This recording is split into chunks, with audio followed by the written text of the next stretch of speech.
Welcome to Truth Addicts. What is Truth Addicts? Being addicted to the truth is trying to find the truth in every situation. And what we are looking for is the subtlety of the energy behind what happens in the physical world. So looking to relationships and things that we experience during our day and trying to understand what exactly is happening in the energy world, because we realize that some days we have more energy and some days we have less energy, and trying to understand why that is and how can we become more energetically fit. So being truth addicts, being addicted to the truth, trying to find out the more elusive truth that kind of hides behind our daily experiences. I think I came here for a reason, for good reasons. I want to know why. I look for that. It's important to me. That's what I do. What I would say about Truth Addicts for myself is that it's an opportunity to have a forum about things that are really important to me with two people that I really respect, and anyone else out there who also might be joining us, who wants to post questions or, be in the process with us and give reflections later, because we need each other. This journey of life, it's what we make it. And it's easy to become addicted to all kinds of things in the 21st century. So I personally would really like to be addicted to the truth. I would like to be addicted to good things, to understandings that move my life forward. And so happy to be able to do it with like-minded people. So today we are looking, among other things, at what happens when someone makes an intention, and how when you decide that you want to do something, you are actually manufacturing energy for that, whatever it is, project or meeting or event, even if it's not going to happen immediately. So let's say, for example, that I project that I'm going to go to Ecuador on a tour. I'm already projecting energy into it, even though maybe it will happen in a month or 2 or even 3 months' time. So this is why it is so important to realize, or to attempt to realize, one's intentions, because otherwise that energy gets stuck. So say something happens and I can't go, then I've got this energy sitting around in my energy field that I've manufactured to be able to travel to Ecuador, but I'm not able to use it.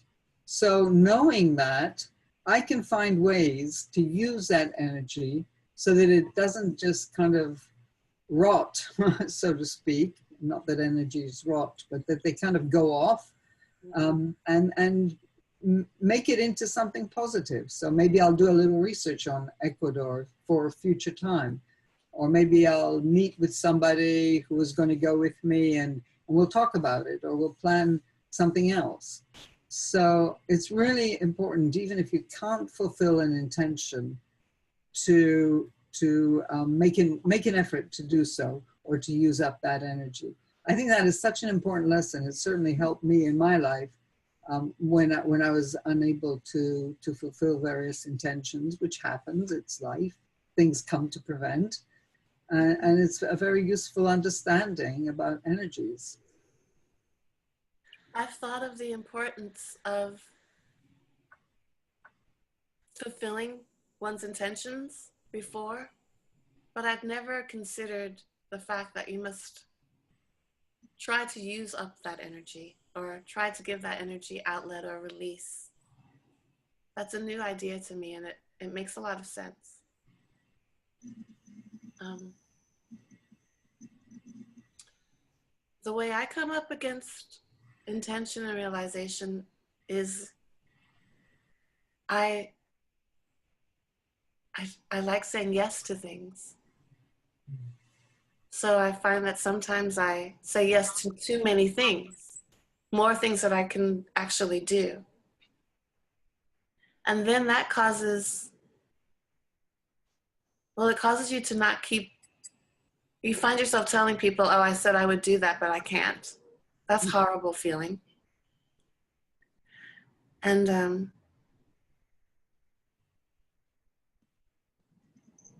yeah, I'm trying to refine that kind of habit. Although I find, I said to myself, I'm going to stop saying yes to everything, and more things wanted me. Like more people asked me to do things, and so it's a trick. It's interesting something.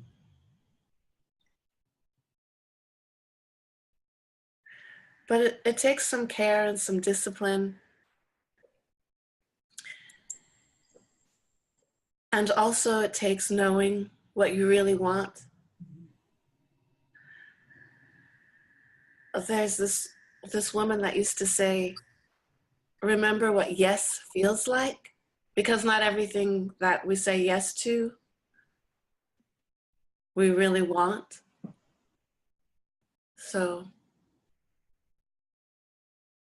that's coming up in me right now. Be careful. Try not to say yes to everything.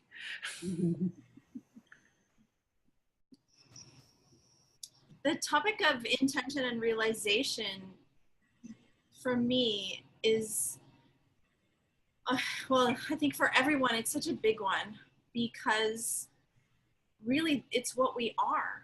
I mean, it's the truth of who we actually are. Because, you know, they say you're only as good as your word. Yeah.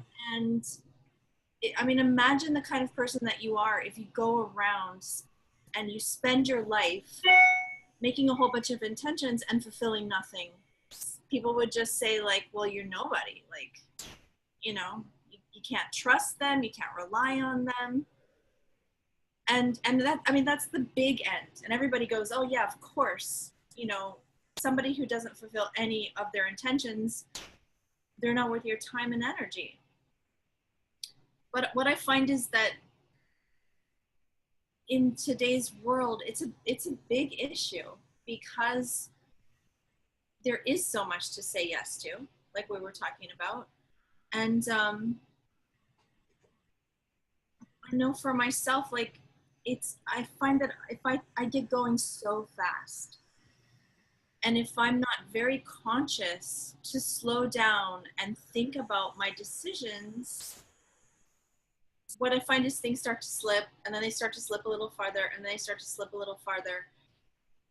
And then actual maladies start to turn up, like feeling really tired, a little bit confused, not sleeping, because I haven't fulfilled my intentions. And so therefore I'm trying to go to sleep, but there's, like you were saying, Joanna, there's energy still in me. There's thoughts waiting to be addressed. It's not, we think that we can just be very instantaneous and turn things on and turn things off. But my life experience, and I think most people's life experiences, that isn't in fact at all what it's like. So I have a little something that I try to do with myself. And I have to say, it's easy for me to be hard on myself. So it's that, and that doesn't help anyone. So I have a little thing that I try to say, which is, and I hope this doesn't sound hard because from me to me, it's an encouragement, but it's that I want to be equal to the things that share my life. I want to be equal to the things that I say. And it's a way that I kind of can gauge myself as I'm going through my day or as I'm going through my week.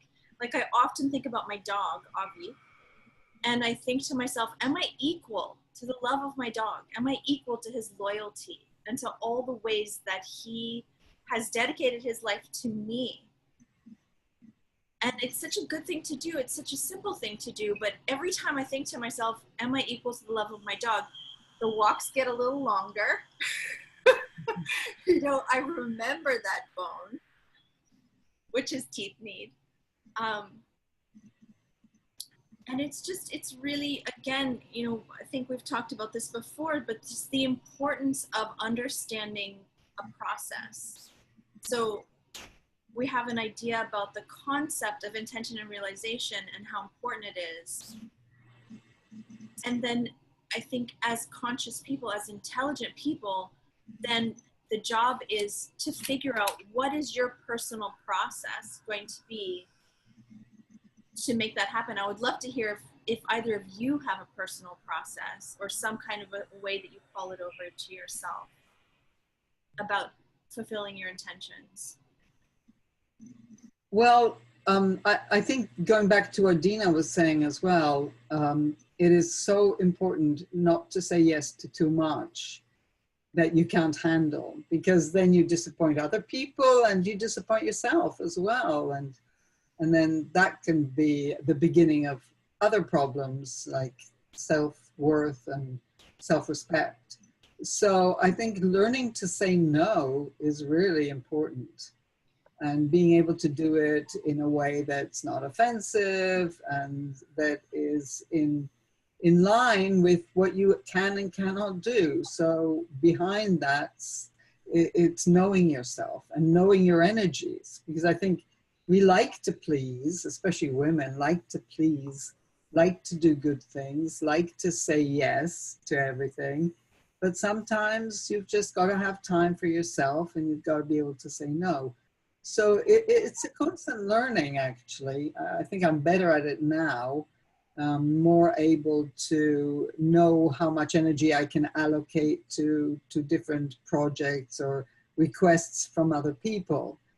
And so sometimes I have to say no, and I don't like doing it, but I do it because if I don't have the energy, then I won't be able to say yes to anything, whether for somebody else or for myself. So yeah, learning to say no is really important, and learning about your own energies and not overexpending, because say if you get sick, then obviously you can't help anybody until you get better again. So really important to keep that energy balanced and to keep it up and keep healthy and keep robust, especially as you get older. I'm so glad you brought up the importance of saying no. It's such a difficult thing to do in the 21st century because we have guilt.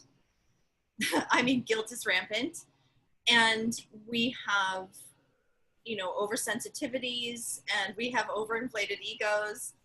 And I don't mean to be disrespectful to anyone, if that's not my intention, but just the way the world is does tend to give us a bit of an ego.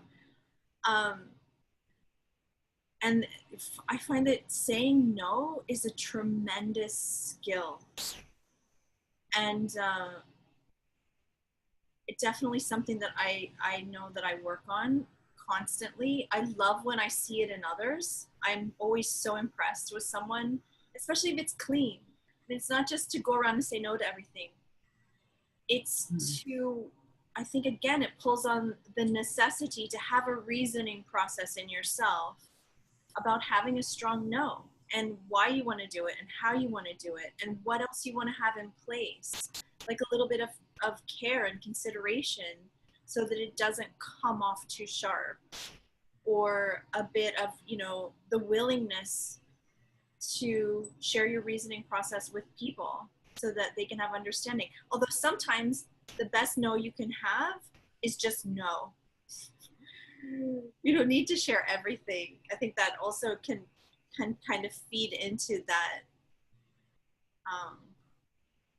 bit of insecurity we have, that we feel like we have to explain ourselves away. when sometimes the greatest power and the thing that hurts the least is just no, thank you. Mm-hmm. I was thinking sometimes we do want to say yes to things and stretch to them. And there are things we can do to help ourselves do more if we really want to do more.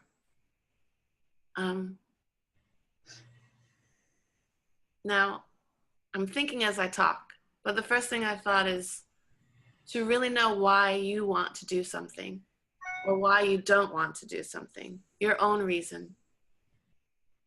And then earlier today, we were talking about projecting into the day. I teach music, and sometimes by the 7th class, I'm just tired. I'm just wrecked. I can't really muster the extra oomph. But I've found lately that if I see myself with energy past those classes, that I have the energy. And actually today I found the students have the energy too, because my 6th and 7th students are usually exhausted from school. Uh-huh. But today they weren't. And I don't know if it had anything to do with the fact that I projected myself very bright and focused with them, and I projected myself bright and focused on the things I had to do after being with them. Because sometimes one wants more from themselves. So that just came to mind. So did I give you an opportunity to answer if you have any tips or tricks to do with how you fulfill your intentions? Well, that is one that I've been using, because it's not going to stop that I like saying yes to good things. I won't be able to do all of them, but for some things, when I do stretch, I will try to find resources in myself. For example, that seeing past what it is I need to do so that I can have the energy to do it. And also, because I'm sensitive to sound and I live in a city and I travel from place to place, I started wearing earplugs on the subway and when I'm walking, when I feel to. And that has really increased my stamina and helped me to be quiet inside. For when I feel that I need more from myself, that I want to give more to fulfill my intentions, and I don't want to give my energy, I don't want to spend my energy backing off noise. I'm not sure if it really works that way, but the earplugs do work.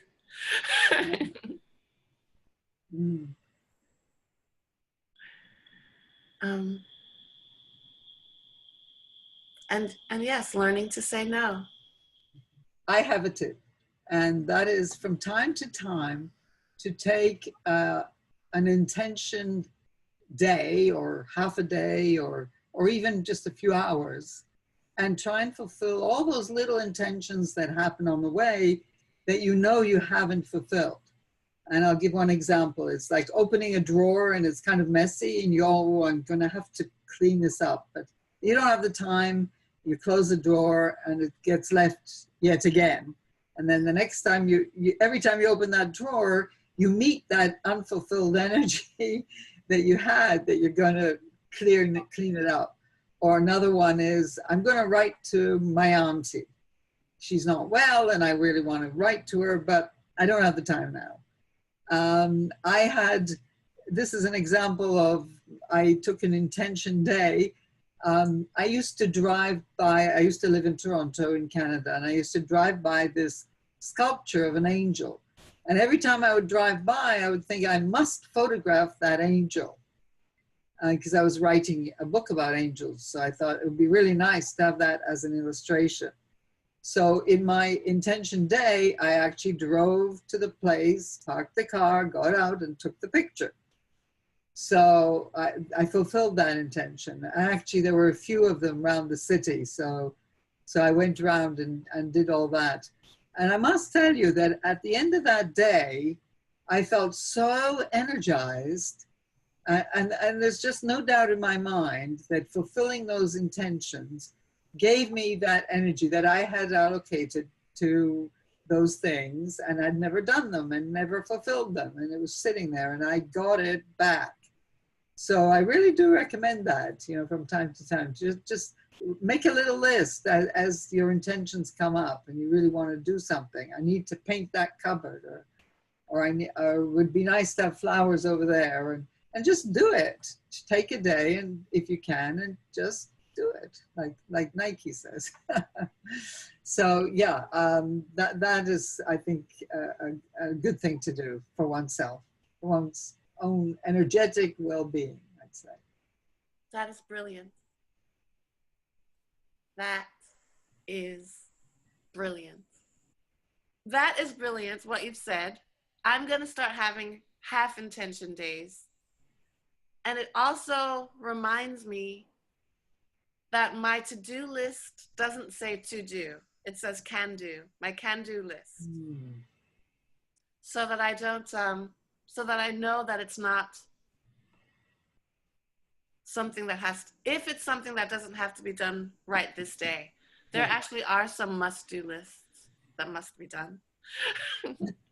But if it's on a can-do list, I put it on the can-do list to not make the wrong kind of energy that I won't be able to use up. That's great.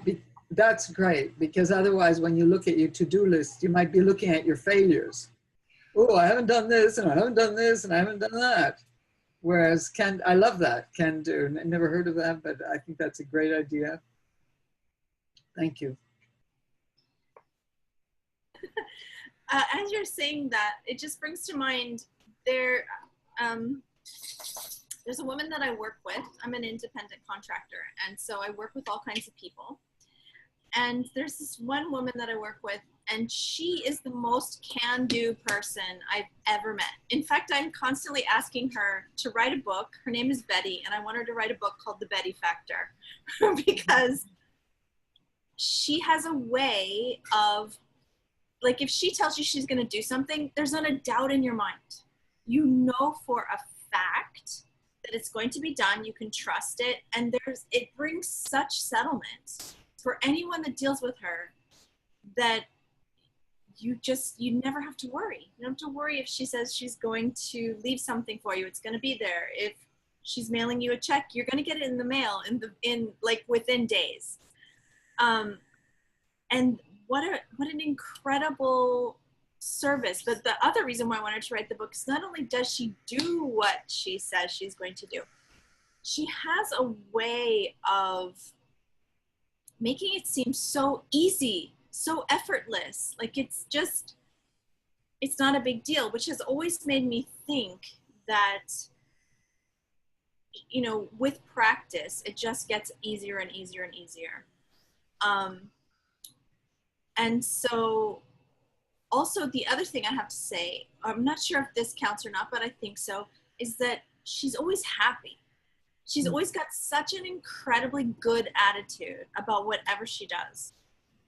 And she just makes life look completely effortless. And it's so inspiring and encouraging. One thing, which I know you mentioned earlier, Joanna, but it just has come kind of back into my mind, the importance of not thinking that I have to, if I make an intention, it's not that I have to then do something really grandiose to fulfill it. It's that I just have to actually make a try. I have to make a physical action to confirm what it was that I said I was going to do. And even if I fail, even if I fall short, it's the trying that uses up the energy. It's not the success or the failure that needs to use up the energy. And that's great, because I think we all, there's a huge learning curve, and I think we all really learn a lot from our mistakes. And that's a whole other topic I would love to talk about at some point, is how valuable it is to allow yourself to learn from your mistakes. So this story is about intention and realization, and it's called The Man Who Didn't Like Rain, or Small Lives Within. There was a man who didn't like the rain. A man who decided, because he was a god, as you will understand later, that all gods should only have fair weather in which to play golf. So he took the rain as a personal affront and as a personal offense if it happened to rain the day he was going to play golf. On such a day, he would pull open the curtains to see if it was raining. And if it was, he would start cursing and grumbling and moaning and groaning about the rain. You've met them, haven't you? The night watchman looked at the little boy and smiled. Oh, I'm sure you have. He was dedicated to golf in the same way as someone I once met on a bus was dedicated to cricket. That man was sitting on the bus listening to the radio when he suddenly got hold of me by the scruff of the neck and said, "England are all out for 69. I looked at him and said, "I'm interested in marbles." One man took cricket personally, the other took rain personally. Well, the golfer had caused and trained and programmed the millions of small lives in himself. You know, we are absolutely crammed and crawling with small lives. Cells and collections of cells, brains, stomach, kidneys, and so on. Little wheels, digits, and poppet valves inside that all have intelligence, every single one of them. And you do realize that they all have to live in the dark inside you. And you are their only connection to the light by your eyes through two little holes in your face. To the inner lives, the golfer was their god. They listened to him, worked for him, and did everything he wanted. God is displeased, they said. Put down your tools, stop work. It's raining. And the kidneys say, it's raining. Go into treble emergency. He needs more adrenaline to grumble at the weather. We'd better give it to him. One day, the man received a letter asking him to an interview for a very important job he had wanted all the days of his life. He was thrilled and determined to make a good impression and not miss this opportunity. It was to be on Wednesday at 10:30. On Tuesday evening, he prepared for the next day. And on Wednesday morning, he got up, pulled back the curtains, and guess what? It was raining. Now everything in him said, heads down. And do you know, when he went to that interview, he was so awful, they just could not imagine why they had sent for him. This is the way life actually is. This is the way people are, whether they like it or not. So when you start to train yourself by the habitual way you go on, just remember the golfer and the rain and consider how you really want to be. And this is a story from the Tales of the Night Watchman. Thank you, Joanna, for sharing that story. It's so important to understand, like we were talking about earlier, that we have inner lives and that they're listening intently to us. And so when we make an intention, everything in us wants to get on board with that intention. So in the story, the intention was to play golf. So the man wanted to play golf, and when he thought of playing golf the next day, he was manufacturing energy to do so. So every time he opened the curtains and he saw that it was raining, then he couldn't fulfill his intention. And so that energy got stuck. So that when he saw the rain and went to the job interview, he didn't have the right energy, which otherwise he probably would have had. So it is about intention and realization. And the addition is all the small lives that respond to our intentions, and they manufacture the energy, and then they have to put down the tools and not be responsive, and then that energy gets stuck again. So important to know about the way the energies work inside of us when we have intention and do not realize it. So yes, from Stephanie and Dina and myself, Joanna, goodbye for now, till next time.